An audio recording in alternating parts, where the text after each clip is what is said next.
UP triple SC के जिस विज्ञापन का इंतजार लाखों की संख्या में छात्रों को था, यूपी ट्रिपल एससी ने आज वो बड़ी घोषणा कर दी और सभी छात्रों को बड़ी खुशखबरी दे दी, क्योंकि 50,000 पदों पर होने वाली पीटी परीक्षा के लिए जो ऑनलाइन आवेदन है वो जारी कर दिए हैं और शुरू कर दिए हैं।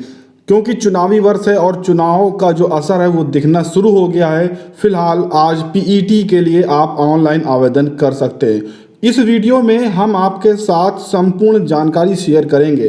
पीईटी के लिए या अन्य जो भी पद हैं 50,000, उसके लिए शैक्षिक योग्यता, चयन प्रक्रिया, वेतन क्या मिल सकता है, आयु सीमा, पाठ्यक्रम और कितना स्कोर करने पर आपका सिलेक्शन हो सकता है, ऐसे और अन्य सवालों के जवाब इस वीडियो में आपको मिलेंगे अगर इस वीडियो को आप पूरा देख लेते हैं। तो चलिए वीडियो को शुरू कर लेते हैं। उत्तर प्रदेश अधीनस्थ सेवा चयन आयोग लखनऊ विज्ञापन संख्या देख सकते हैं आप। प्रारंभिक अर्हता परीक्षा यानी पीईटी 2021 के लिए ये ऑफिशियल नोटिफिकेशन आज जारी किया गया, जहां पर बताया गया कि 25 मई 2021 यानी आज से आप इसके लिए ऑनलाइन आवेदन और रजिस्ट्रेशन कर पाएंगे।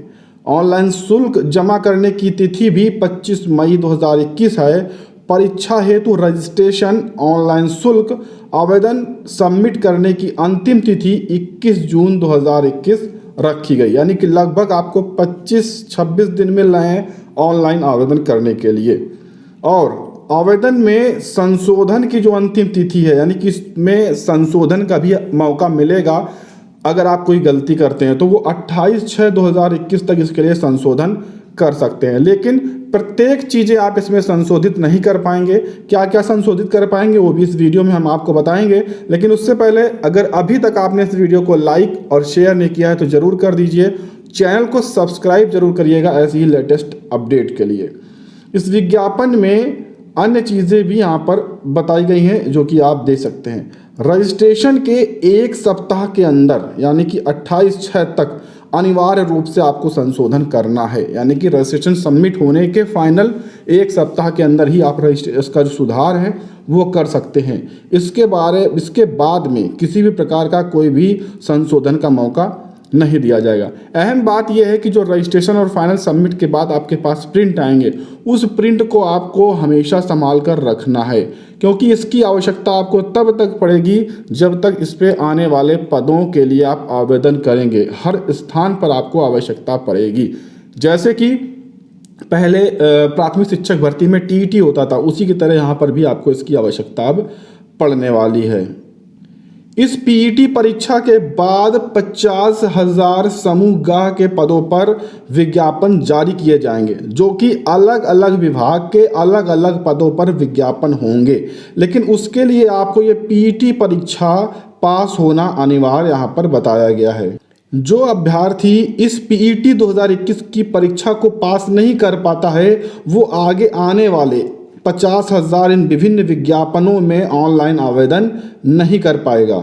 यहाँ बताया गया है कि जो भी अभ्यर्थी ऑनलाइन आवेदन करना चाहते हैं वो www.uptripplesc.gov.in की ऑफिशियल वेबसाइट से ही ऑनलाइन आवेदन करेंगे। ऑफलाइन किसी भी प्रकार का कोई भी आवेदन यहाँ पर स्वीकार नहीं किया जाएगा। किसी भी स्पीड पोस्ट, डाक के माध्यम से कोई भी आवेदन स्वीकार नहीं किए जाएंगे। केवल ऑनलाइन माध्यम से भेजे गए या सबमिट किए गए आवेदन ही स्वीकार किए जाएंगे। वो भी बताया गया है कि 21 जून से पहले आपको ये रजिस्ट्रेशन इसके लिए कंप्लीट करना होगा।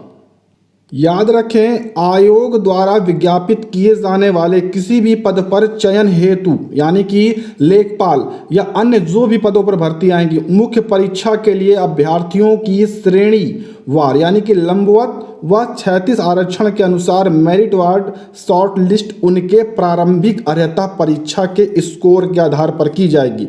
यानी ये जो पीईटी परीक्षा है इसके जो अंक हैं वो आपके फाइनल परीक्षा में बहुत ही आवश्यक होंगे। जितने ज़्यादा अंक आप लाएंगे वहाँ पर सिलेक्शन आपका उतना ज़्यादा पक्का होगा। यदि किसी अभ्यर्थी द्वारा प्रारंभिक अर्हता परीक्षा में प्रतिभाग नहीं किया गया यानी कि पीईटी, तो उसके द्वारा आयोग द्वारा आयोजित की जाने वाली किसी भी मुख्य परीक्षा में आप आवेदन नहीं कर सकते। मैंने पहले बताया कि अगर आप इस पीईटी परीक्षा को पास नहीं कर पाते हैं तो आने वाले विभिन्न विभागों के विभिन्न पदों पर आप किसी के लिए भी आवेदन नहीं कर पाएंगे, क्योंकि इस प्रारंभिक अर्हता परीक्षा के परिणाम और स्कोर के आधार पर जो फाइनल चयन है वो किया जाएगा। शैक्षिक अर्हता के लिए प्रारंभिक अर्हता में यानी कि पीईटी में हाई स्कूल या समकक्ष अथवा उससे उच्च शैक्षिक अर्हता धारित करने वाले प्रत्येक अभ्यर्थी इसके लिए आवेदन कर सकते हैं। अगर आप मिनिमम योग्यता 10वीं पास हैं तब भी आप इसके लिए आवेदन करेंगे, आप हायर क्वालिफिकेशन रखते हैं तब भी आप इसके लिए आवेदन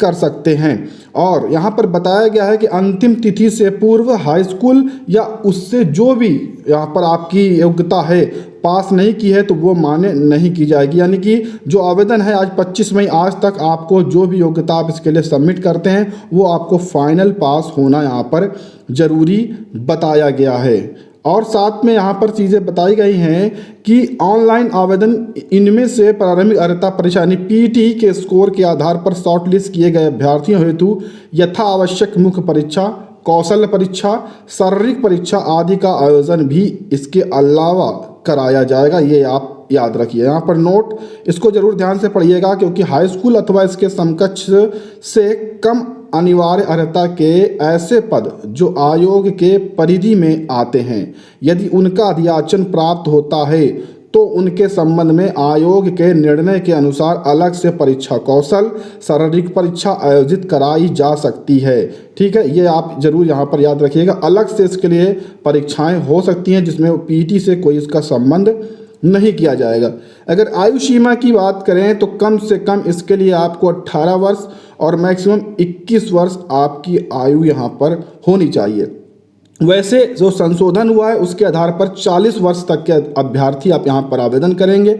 यहीं पर ओबीसी, एससी, एसटी इस तरह के अभ्यर्थियों को नियमानुसार जो भी छूट मिलती है वो यहाँ पर छूट भी दी जाएगी। कुल मिलाकर मिनिमम जो आपकी सामान्य योग्यता आयु सीमा है वो 18 से 40 वर्ष रखी गई है। इसके अलावा भी जो आरक्षित वर्ग के अभ्यर्थी हैं उनको यहाँ पर छूट दी जाएगी।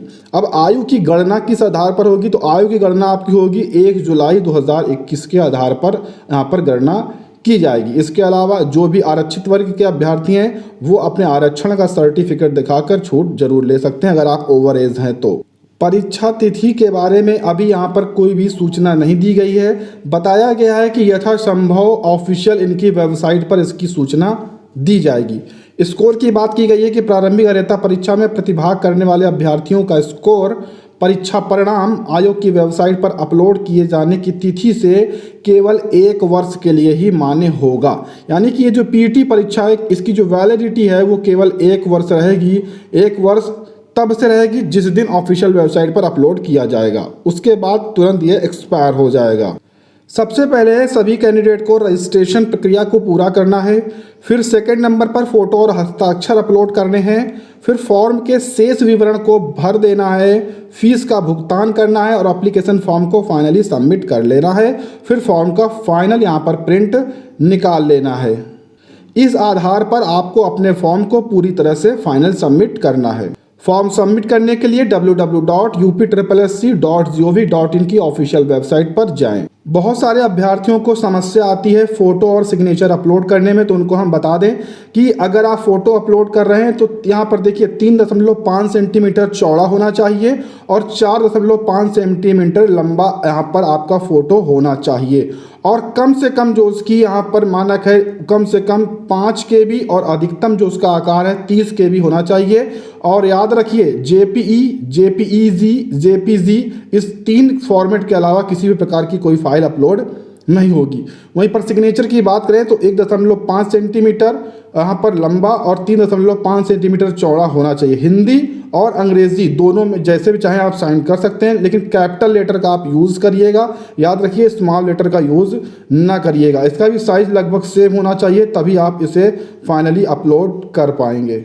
यहाँ पर एक चीज़ बहुत ही ध्यान दीजिएगा कि अगर आप इस फॉर्म को भरते समय अगर आप यहाँ पर से यानी कि जनरल कैटेगरी के हैं ठीक है, और गलती से आप ओबीसी भर देते हैं या ओबीसी के हैं एससी भर देते हैं, तो याद रखिएगा आपको आगे इस कैटेगरी में बदलाव करने का कोई भी मौका नहीं दिया जाएगा, यानी कि फॉर्म आपका निरस्त कर दिया जाएगा। तो इस चीज़ को बहुत ही ध्यान रखिएगा, आराम से आप कैटेगरी अपनी सेलेक्ट करिएगा।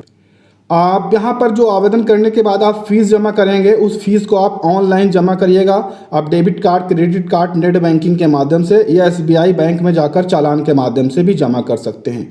अनारक्षित सामान्य वर्ग के अभ्यर्थी को 185 रुपये 160 प्लस 25 यहाँ पर टैक्स है, मिलाकर 185 रुपये फीस देनी होगी। अन्य पिछड़ा वर्ग को 185, अनुसूचित जाति को 95, अनुसूचित जनजाति को 95 और विकलांग को 25 रुपये की केवल यहाँ पर शुल्क आपको देना होगा। संशोधन को लेकर यहाँ पर ध्यान रखिए, संशोधन आप केवल एक ही बार कर सकते हैं, दोबारा आप संशोधन नहीं कर सकते।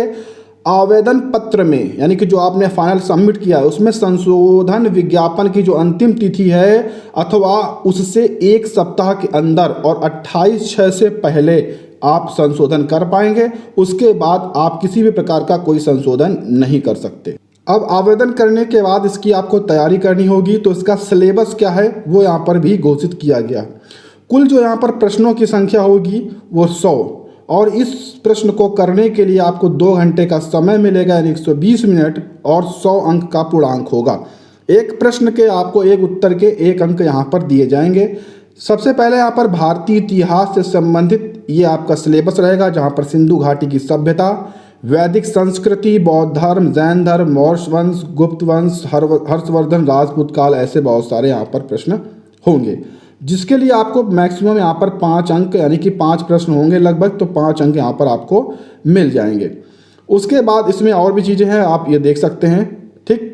उसके बाद सेकंड नंबर पर रहेगा भारतीय राष्ट्रीय आंदोलन से संबंधित यहाँ पर सवाल पूछे जाएंगे, ठीक है। इसके भी लगभग 5 प्रश्न होंगे, जिसके लिए आपको 5 अंक तक दिए जा सकते हैं अगर आप सही उत्तर देते हैं। थर्ड नंबर पर है आपका भूगोल। थर्ड नंबर पर आपको भूगोल से संबंधित यहाँ पर प्रश्न होंगे, जिसके भी 5 प्रश्न होंगे, मैक्सिमम 5 अंक यहाँ से पा सकते हैं आप, जहाँ पर भारत एवं विश्व एवं भौतिक भूगोल के प्रश्न आ सकते हैं, ठीक है। विश्व राजनैतिक भूगोल, जलवायु, मौसम, जोन, ऐसे इसके बहुत सारे सवाल आ सकते हैं। फिर यहाँ पर भारतीय अर्थव्यवस्था के 5 प्रश्न होंगे, और इसके भी संबंधित 5 प्रश्न आप सही कर सकते हैं, जहाँ पर हरित क्रांति, दुग्ध विकास, बैंकों का राष्ट्रीयकरण, ऐसे बहुत सारे यहाँ पर संबंधित पाठ्यक्रम से सवाल आ सकते हैं। फिर यहाँ पर भारतीय संविधान एवं लोक प्रशासन के 5 प्रश्न यहाँ पर आपसे पूछे जा सकते हैं, आप देख सकते हैं। इसके लिए भी 5 प्रश्न आपको पूछे जाएंगे। फिर यहाँ पर समान विज्ञान के भी आपको 5 प्रश्न पूछे जाएंगे, जहाँ पर प्रारंभिक भौतिक विज्ञान, प्रारंभिक रसायन विज्ञान, प्रारंभिक जीव विज्ञान के प्रश्न लगभग मिलाकर दिए जाएंगे। फिर यहाँ पर प्रारंभिक अंकगणित से संबंधित पूर्ण संख्या, भिन्न, दशमलव, प्रतिशतता, साधारण अंकगणित, ठीक है, वर्ग, वर्गमूल, घातक एवं घात औसतक के यहाँ पर 5 प्रश्न तक पूछे जा सकते हैं। समान हिंदी में 5 प्रश्न होंगे, जिसमें संधि, विलोम, पर्यायवाची, वाक्यांश और ऐसे बहुत सारे मुहावरे, समान अशुद्धियाँ, लेखक रचनाएं, ऐसी चीज़ें यहाँ पर पूछी जा सकती हैं आपसे। फिर उसके बाद यहाँ पर सामान्य अंग्रेजी, सामान्य व्याकरण के भी अंग्रेजी से संबंधित है जो प्रश्न पूछे जाएंगे, इसके भी 5 प्रश्न रहेंगे। तर्क शक्ति एवं तर्क के 5 प्रश्न होंगे। सामयिकी के यहाँ पर आपको 10 प्रश्न देखने को मिलेंगे, ठीक है। भारतीय एवं वैश्विक यहाँ पर 10 प्रश्न देखने को लगभग मिल सकते हैं। सामान्य जागरूकता के यहाँ पर आपको 10 प्रश्न देखने को मिलेंगे, जहाँ पर भारत के पड़ोसी देश, राजधानी, मुद्रा, ऐसे अन्य सवालों के जवाब यहाँ पर पूछे जा सकते हैं। वहीं पर अपठित हिंदी गद्यांश का विवेचन एवं विश्लेषण के लिए 2 गद्यांश यहाँ पर आपको दिए जा सकते हैं। एक गद्यांश को हल करने का आपको 5 अंक मिलेगा, 2 प्रश्न होंगे, यानी इसके लिए भी आपको 10 अंक यहाँ पर दिए जा सकते हैं इसके पाठ्यक्रम के अनुसार। और उसके बाद ग्राफ की व्याख्या विश्लेषण के लिए भी आपको 2 प्रश्न देखने को मिलेंगे, एक प्रश्न 5 अंक का होगा। फिर यहाँ पर तालिका की व्याख्या विश्लेषण में आपको 2 प्रश्न मिलेंगे, एक प्रश्न 5 अंक का होगा, ये यहाँ पर बताया गया है। अब यहाँ पर देखिए, यहाँ पर ये सभी चीज़ें बताई गई हैं। साथ में बताया गया है कि परीक्षा का प्रकार, आप देखिए, परीक्षा का प्रकार वस्तुनिष्ठ, प्रकृति, का एवं प्रश्न पत्र बहुविकल्पी प्रश्नों पर आधारित रहेगा। प्रत्येक गलत उत्तर के लिए 1/4 अंक की कटौती भी यहाँ पर की जाएगी। यानी कि यहाँ पर समस्या ये आएगी कि अगर आप यहाँ पर गलत प्रश्नों का उत्तर देते हैं तो यहाँ पर माइनस मार्किंग को भी रखा गया है, जो कि आपके अंकों की कटौती यहाँ पर की जा सकती है। तो ये पीईटी परीक्षा के लिए संपूर्ण जानकारी थी। उम्मीद है आपको वीडियो पसंद आया होगा। ऐसी आगे अगली अपडेट के लिए चैनल को सब्सक्राइब कर लीजिए।